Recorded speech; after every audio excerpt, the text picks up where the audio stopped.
Lynn. My name is Kelly Lewis, and I'm from Gaithersburg, Maryland. I've had fibro since 1993, and my question is I've gained a lot of weight in the past year, and I'd like to know how I can do some exercise without increasing my pain level, but so I can lose some of this excess weight. That's an excellent question. How can you lose weight without hurting after you've exercised? And many people with fibromyalgia do end up putting on some weight. So I think I have some ideas that will help you. First of all, when it comes to weight, many people with fibromyalgia do end up gaining weight, and there's many reasons for this. You usually think that it's just because you're not exercising or you're eating too much, but there's many things that can cause weight gain with fibromyalgia. Let's start with diet. It's really important that you eliminate those big meals, that you have smaller meals, and that you do maybe 4 or 5 of them during the day. This way you can keep your blood sugar more level, and so in the middle of the afternoon you won't have those times where you get really tired and then you decide that you're going to have sugar or caffeine or something to give you a pick-me-up, and then guess what happens? An hour or so later you end up really tired again. So try to keep your diet even and keep it so that you're just eating small portions. It's good for you to balance your carbs and your proteins, and it's also important to really avoid those foods that have all sorts of additives, MSG and every kind of thing that you can't tell when you're reading the package what it is. That's important to make sure that you're avoiding those things, because oftentimes those will cause problems with your pain. You also want to drink plenty of liquids. This also will help cleanse your system, and that too will help you lose weight. 8 glasses of water a day is very important. And people with fibromyalgia oftentimes end up dehydrated, and it's important that you have that water. It's also important that when you are watching the nutrition, that you eat things that make you feel good. So pick a few things that do not have a lot of fat, do not have a lot of sugar, so when you get hungry, you know that you can have maybe a couple of pieces of apple or something that's going to be very easy to eat and make you feel better, and also not add those calories. Now, eating is important, but guess what? We have to move. And actually, that's what Kelly was most concerned about, was exercise. Exercise is important, but sometimes it's better to say, just move. Because when you think of exercise, sometimes that sounds like it's just too difficult to do because you're going to hurt. So moving can be a different way of approaching it. Walking your dog on the beach, or walking your dog someplace where you enjoy looking around and seeing the scenery, that doesn't always seem like exercise, but it's good for you.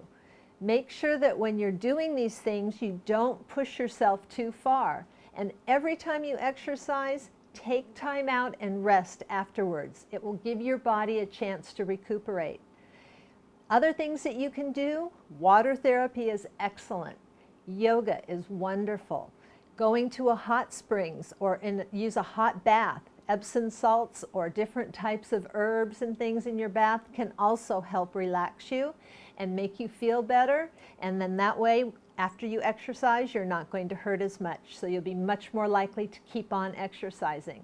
Other things you can do are things that usually are just hobbies, like dancing, or if you want to just move to music. Sometimes people enjoy listening to a television show and sitting there and maybe just moving their arms or moving your legs, doing different things just to keep busy. So if you're sitting, you still are actually using up calories. And then that way, again, it doesn't feel like exercise. Motivation is really important, and we found the most important thing to be motivated is to do things with other people.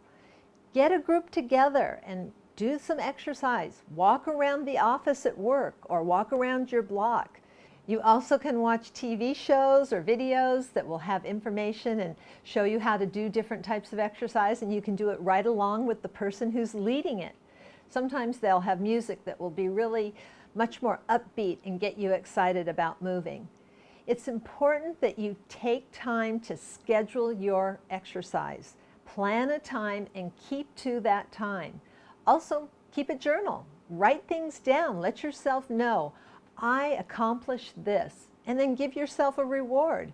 If you did well that week and you every day you made a little bit of an effort and got a little bit further, then take yourself to the movies or go and do something that makes you happy. Just remember to be good to yourself and keep yourself positive through this whole process. The other thing that's important to remember is you need to see your healthcare provider, because there could be other things that are going on. This could be some type of metabolic problem, it could be hormones, it could be your thyroid, so you need to have those things checked out as well. Also, it might be the medication you're on, and your healthcare provider may suggest a different kind of medication if they feel that this is a problem. So there's all sorts of things that you can do, but the most important thing is to remember, if you stay healthy, if you watch your weight, you're not going to have as much pain and you're not going to have other problems in the future. You don't want to have diabetes. You don't want to end up having to have a hip replacement. Those are things that can result if you do not watch your weight. So make sure you talk to your friends, get them to inspire you, have your family all know what you're doing so that they can encourage you and make sure that they support you.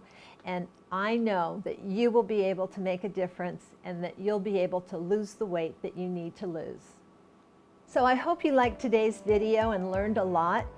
Watch us on Facebook, subscribe to us on YouTube, and I'm Lynne Matallana, and I am the founder of the National Fibromyalgia Association, and I am wishing you better health.